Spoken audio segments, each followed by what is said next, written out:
quickly.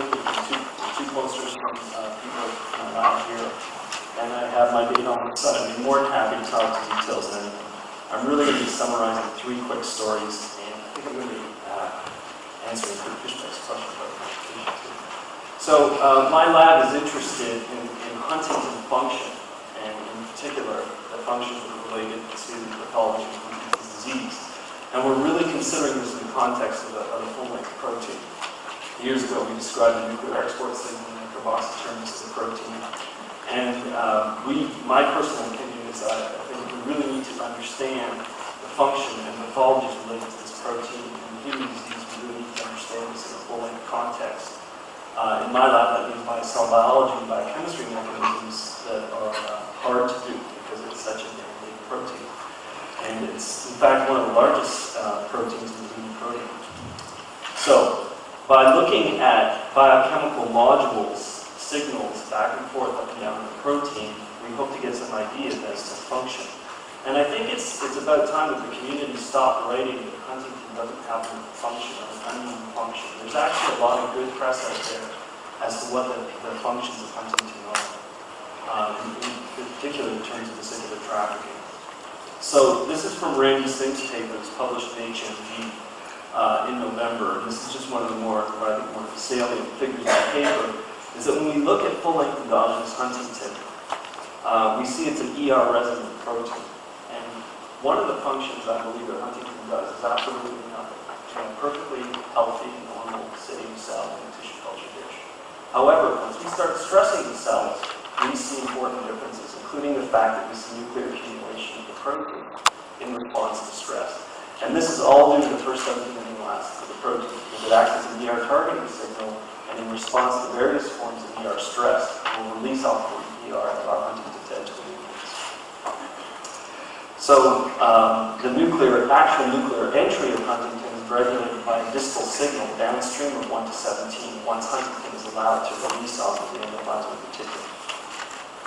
And when we looked at this signal, in the first 18 amino acids, the ER targeting domain, we came up with some slightly different conclusions from Ron Wetzel's work. So what we, Randy showed, I think, pretty convincingly, is that there is an alpha helical content to those first 17 amino acids, such that if you put a proline term, which is a typical helix breaker, or any structure breaker, in the middle of that first 17 amino acids, we got very surprising results. In the context of small fragments, which are fast to aggregate in our lab, we see absolutely no aggregation, even if we go up to 250 repeats of polyglutamine. In the context of the full-length protein, we see that it can't target the ER at all, and we see nuclear entry of the protein.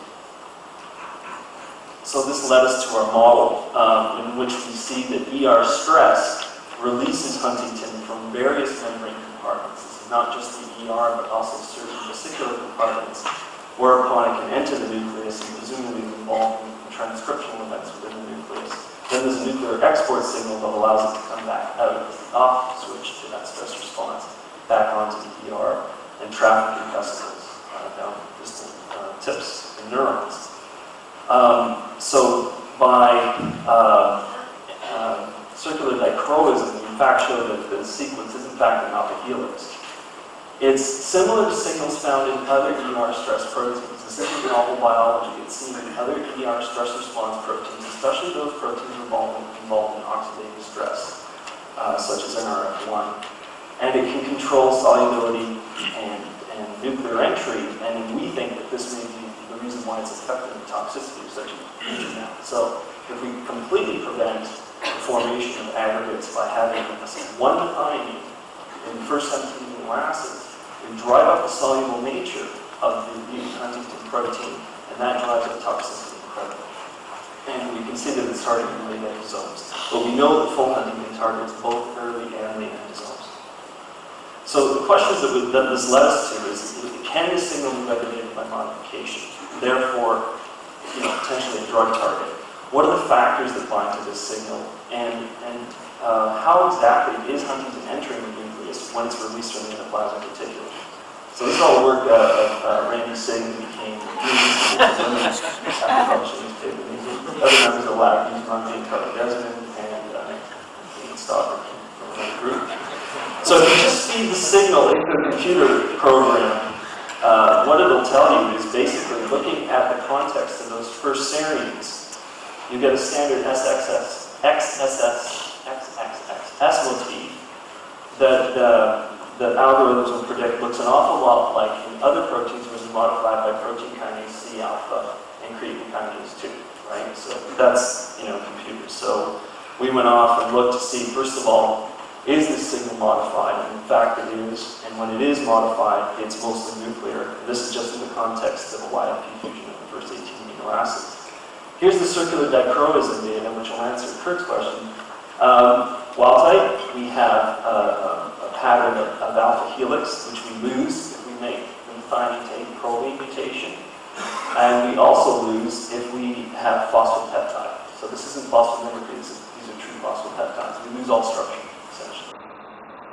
And what Randy's seeing now in work that we haven't got here is that phospholipid mutations in the first 17 amino acids are giving us the equivalent results of putting in the proline term, and then we see decreased aggregation and greatly increased toxicity.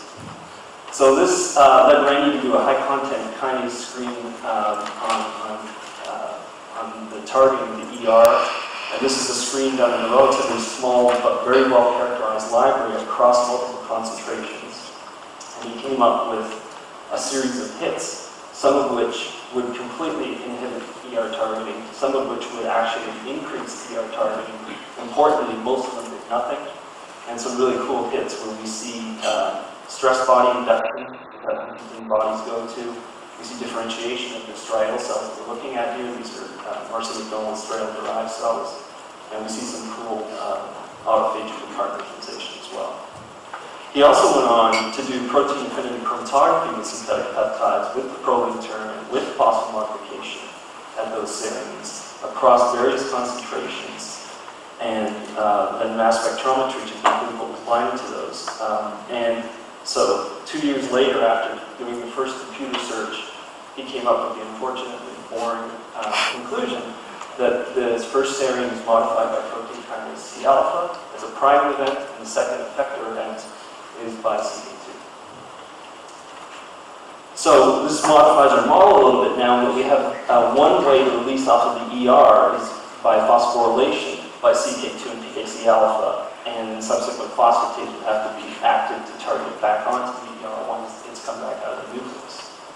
Which led us to important questions that we think of, what is Huntington actually doing in the nucleus, and what are the actual physiological stresses that are involved to signal Huntington into the nucleus.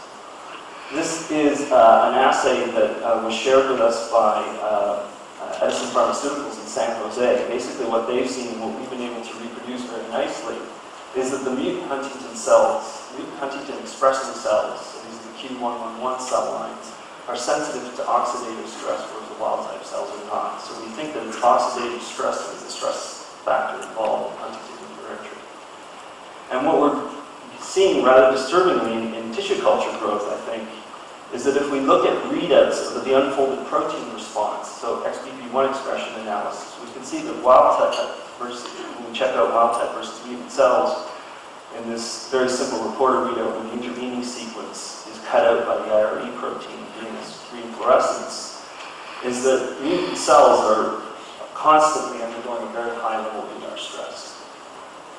And this is disconcerting to us because we're starting to hear ripples from this paper that was published in PNAS recently by Leonard Herzenberg, in which he shows in very small systems that oxygen levels that were encountered in vivo, that the oxygen